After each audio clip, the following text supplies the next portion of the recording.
Hello दोस्तों, क्या हाल है। आज फिर से हाजिर हैं लेकर यूपी की 25 बड़ी और जबरदस्त अपडेट्स, ताजा जानकारियां और वो ब्रेकिंग खबरें जो आपके लिए बिल्कुल काम की होने वाली है। चाहे आप आम आदमी हो या खास, अमीर हो या गरीब, बच्चे हो या बुजुर्ग, आप सबके लिए आपका DLU न्यूज चैनल खबरें लेकर आ गया है। तो देर किस बात की, फटाफट वीडियो में आगे बढ़ते हैं और सबसे पहले कौन सी खबरें खास होंगी वो देख लेते हैं। सोने और चांदी बाजार से जुड़ी, जहाँ सोना सस्ता हुआ है वहीं चांदी चमक रही है। त्योहारों के मौसम में निवेशकों की रुचि क्यों बढ़ रही है, ये जानना दिलचस्प होगा। दोस्तों, GST 2.0 लागू होने के बाद पेट्रोल, डीजल और गैस की कीमतों पर क्या असर पड़ सकता है, यह जानना बेहद जरूरी है। रेलवे भर्ती बोर्ड की ओर से निकली नई वैकेंसी ने युवाओं में एक नई उम्मीद जगा दी है, लेकिन इसमें आवेदन की प्रक्रिया और योग्यता क्या रखी गई है, यह जानना दिलचस्प होगा। प्रदेश की मेधावी बेटियों के लिए बड़ी सौगात का ऐलान हुआ है। 45,000 छात्राओं को मुफ्त स्कूटी देने की योजना किस तरह लागू होगी, इसका खुलासा आगे होगा। दिवाली से पहले पूरे उत्तर प्रदेश के हर जिले में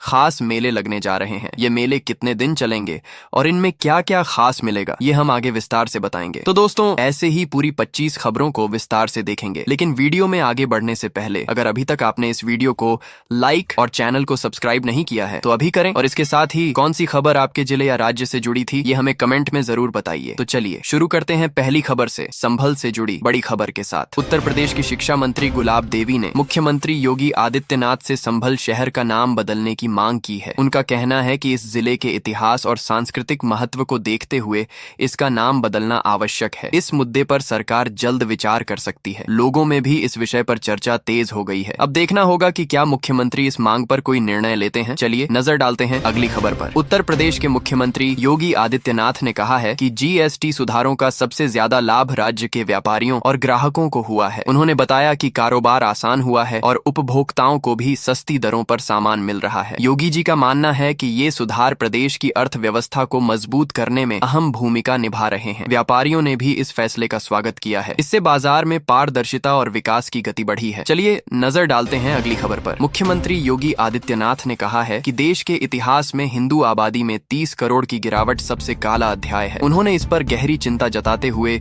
इसे राष्ट्र की संस्कृति और पहचान के लिए खतरा बताया। योगी जी ने कहा कि समय रहते सभी को जागरूक होना जरूरी है। उन्होंने समाज को अपनी परंपराओं और मूल्यों को बचाने का आह्वान किया। इस बयान ने राजनीतिक हलचल भी तेज कर दी है। चलिए नजर डालते हैं अगली खबर पर। उत्तर प्रदेश में जमीन की रजिस्ट्री के नियमों में बड़ा बदलाव किया गया है। अब नए नियमों के तहत रजिस्ट्री प्रक्रिया और अधिक पारदर्शी व सरल होगी। सरकार का कहना है कि इससे धोखाधड़ी और अवैध कब्जों पर रोक लगेगी। आम लोगों के लिए दस्तावेज तैयार करने और प्रक्रिया को समझना आसान होगा। इस फैसले से रियल एस्टेट कारोबार में भी नई पारदर्शिता आएगी। नागरिकों ने इस बदलाव को सकारात्मक माना है। चलिए नजर डालते हैं अगली खबर पर। उत्तर प्रदेश सरकार ने केंद्र से बुंदेलखंड के ऐतिहासिक ताल बेहट, कालिंजर और बारुआ सागर किलों को राज्य को सौंपने की मांग की है। मुख्यमंत्री योगी आदित्यनाथ ने प्रधानमंत्री नरेंद्र मोदी को पत्र लिखकर यह अनुरोध किया है। उनका कहना है कि राज्य सरकार इन किलों के संरक्षण और पर्यटन विकास में बेहतर भूमिका निभा सकती है। इससे बुंदेलखंड क्षेत्र में पर्यटन को बढ़ावा मिलेगा, साथ ही स्थानीय लोगों को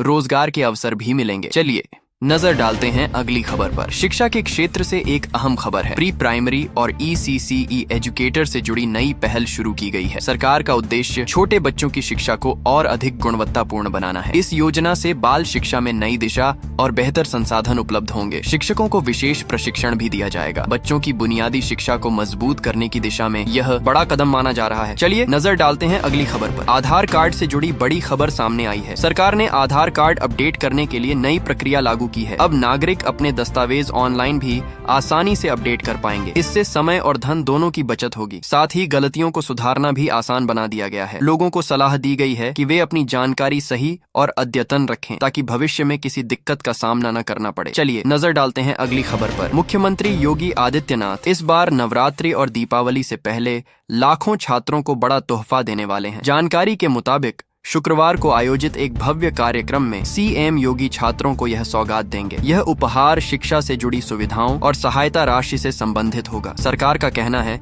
कि इससे बच्चों को पढ़ाई में और मदद मिलेगी। इस पहल से छात्रों और अभिभावकों दोनों में खुशी का माहौल है। चलिए नजर डालते हैं अगली खबर पर। GST 2.0 लागू होने के बाद पेट्रोल, डीजल, शराब और LPG गैस पर बड़ा असर देखा जा रहा है। नए प्रावधानों के तहत इन वस्तुओं की कीमतों में बदलाव आया है। आम जनता और कारोबारियों दोनों पर इसका सीधा असर पड़ा है। विशेषज्ञों का मानना है कि इससे सरकारी राजस्व में वृद्धि होगी। वहीं जनता को भी दीर्घकाल में राहत मिलने की उम्मीद है। हालांकि शुरुआती दिनों में कुछ दिक्कतें भी सामने आ सकती हैं। चलिए नजर डालते हैं अगली खबर पर। उत्तर प्रदेश में मौसम ने फिर करवट ली है। कई जिलों में बारिश और गरज चमक के आसार बने हुए हैं। मौसम विभाग ने कहा है कि गोरखपुर, लखनऊ और वाराणसी समेत कई हिस्सों में हल्की से मध्यम बारिश हो सकती है। वहीं पश्चिमी उत्तर प्रदेश के कुछ क्षेत्रों में तेज हवाएं भी चलने की संभावना है। किसानों और आम लोगों को सतर्क रहने की सलाह दी गई है। बदलते मौसम से तापमान में गिरावट दर्ज की जा रही है। चलिए नजर डालते हैं अगली खबर पर। इंटेलिजेंस ब्यूरो में भर्ती परीक्षा से जुड़ी अहम जानकारी सामने आई है। सुरक्षा सहायक के पदों पर भर्ती के लिए एडमिट कार्ड जल्द ही जारी किए जाएंगे। उम्मीदवार मंत्रालय की आधिकारिक वेबसाइट से इन्हें डाउनलोड कर सकते हैं। परीक्षा पैटर्न और प्रक्रिया की विस्तृत जानकारी भी उपलब्ध कराई गई है। इस परीक्षा के जरिए युवाओं को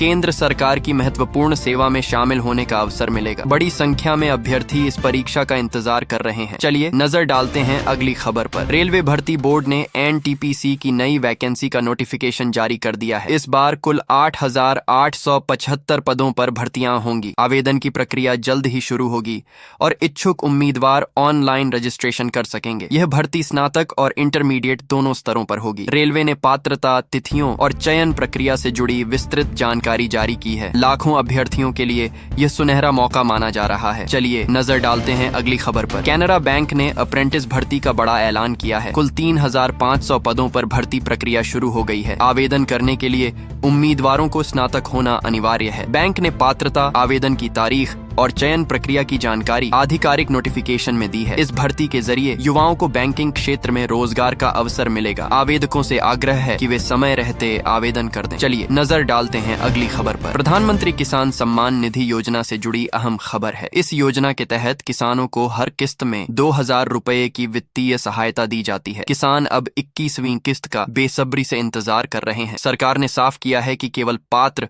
और eKYC पूरी करने वाले किसानों को ही लाभ मिलेगा। लाखों किसानों के खाते में जल्द ही यह राशि भेजी जाएगी। ग्रामीण अंचलों में इस खबर से उत्साह का माहौल है। चलिए नजर डालते हैं अगली खबर पर। मुख्यमंत्री योगी आदित्यनाथ ने मेदांता अस्पताल जाकर कैबिनेट मंत्री ओम प्रकाश राजभर से मुलाकात की। राजभर जी इन दिनों अस्वस्थ चल रहे हैं और उनका इलाज चल रहा है। मुख्यमंत्री ने उनके स्वास्थ्य की जानकारी ली और जल्द स्वस्थ होने की कामना की। इस मौके पर परिवारजन और समर्थक भी मौजूद रहे। सरकार ने उनके इलाज में हर संभव मदद का भरोसा दिलाया है। इस खबर से समर्थकों में राहत की लहर दौड़ी है। चलिए नजर डालते हैं अगली खबर पर। B.Ed से जुड़े अभ्यर्थियों के लिए महत्वपूर्ण अपडेट सामने आया है। शिक्षक भर्ती की नई प्रक्रिया पर सरकार जल्द फैसला लेने वाली है। B.Ed डिग्री धारकों को प्राथमिक स्तर की भर्ती में शामिल करने को लेकर लगातार चर्चा चल रही थी। अब संकेत मिल रहे हैं कि इस पर सकारात्मक निर्णय लिया जा सकता है। इससे लाखों B.Ed अभ्यर्थियों के लिए नई संभावनाएं खुलेंगी। शिक्षा विभाग ने तैयारी भी तेज कर दी है। चलिए नजर डालते हैं अगली खबर पर। CBSE बोर्ड परीक्षा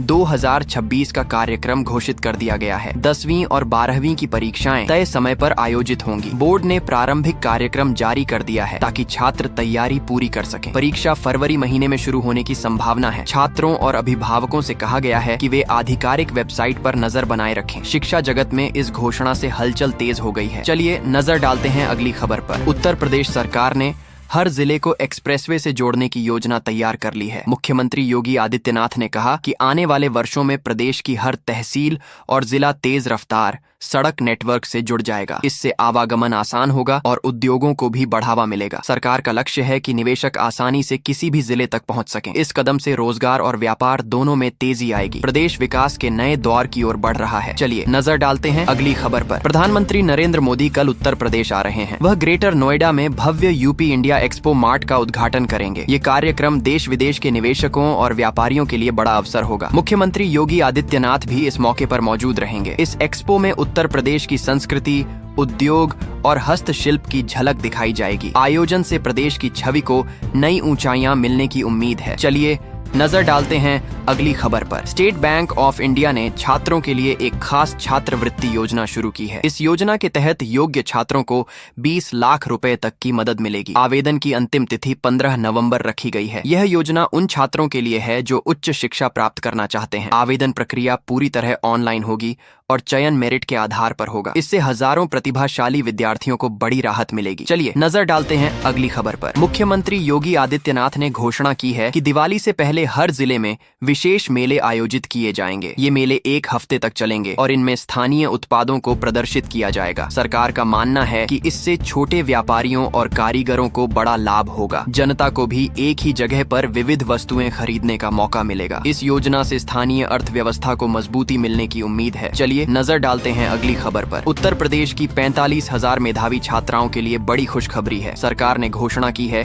कि इन छात्राओं को मुफ्त स्कूटी दी जाएगी। योजना का उद्देश्य छात्राओं को शिक्षा और रोजगार के लिए प्रोत्साहित करना है। सरकार ने कहा कि चयन पूरी तरह मेरिट पर आधारित होगा। इस घोषणा से छात्राओं और अभिभावकों में उत्साह का माहौल है। यह कदम महिला सशक्तिकरण की दिशा में बड़ा बदलाव लाएगा। चलिए नजर डालते हैं अगली खबर पर। उत्तर प्रदेश में होमगार्ड भर्ती से जुड़ा बड़ा अपडेट आया है। सरकार ने भर्ती प्रक्रिया में शिक्षा, आयु सीमा और शारीरिक मानकों में बदलाव का संकेत दिया है। नई नियमावली लागू होने के बाद युवाओं के लिए अधिक अवसर उपलब्ध होंगे। ये भर्ती हजारों पदों पर की जानी है। युवा वर्ग लंबे समय से इस भर्ती का इंतजार कर रहा था। अब नियम स्पष्ट होते ही आवेदन प्रक्रिया शुरू होगी। चलिए नजर डालते हैं अगली खबर पर। टेक्नोलॉजी की दुनिया से जुड़ी अहम खबर है। वीवो और iQOO स्मार्टफोन में अब नया ऑनरिजन OS 6 देखने को मिलेगा। यह सिस्टम पुराने फनेच OS की जगह लेगा। नए अपडेट में बेहतर स्पीड, बैटरी मैनेजमेंट और सुरक्षा फीचर्स शामिल किए गए हैं। यूजर्स को ज्यादा स्मूथ और आधुनिक अनुभव मिलेगा। तकनीकी विशेषज्ञों का मानना है